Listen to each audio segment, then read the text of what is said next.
After months of rumors and teases, we finally have our first look at Samsung's next flagship phone.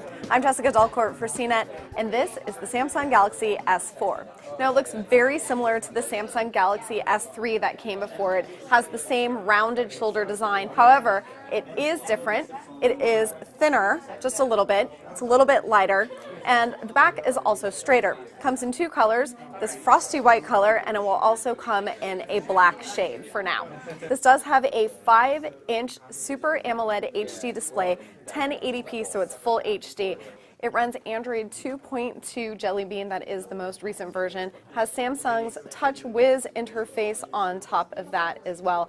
Samsung has added a lot more gestures and features onto this phone.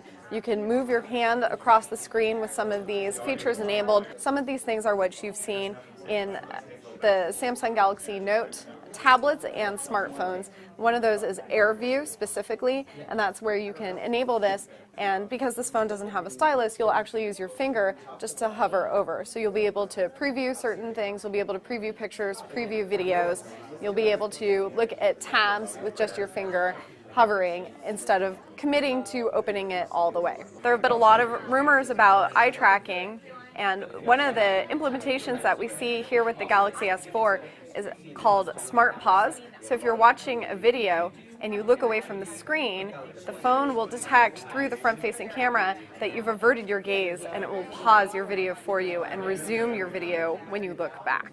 If you've got your own separate pedometer, Samsung wants you to toss that away and use its S Health app instead. It can track your calories burned and your calories in when you tell it what you've eaten.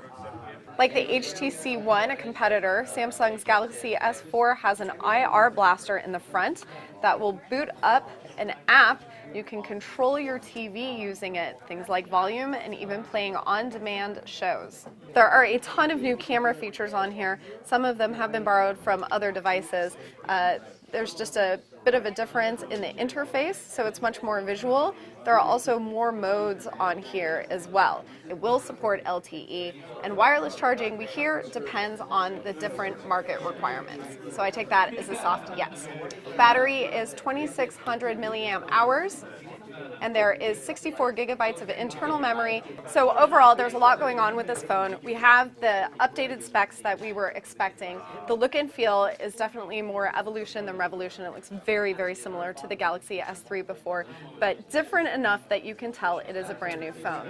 So stick with us, we'll have much more to come. I'm Jessica Dalcourt from CNET. This is the Samsung Galaxy S4.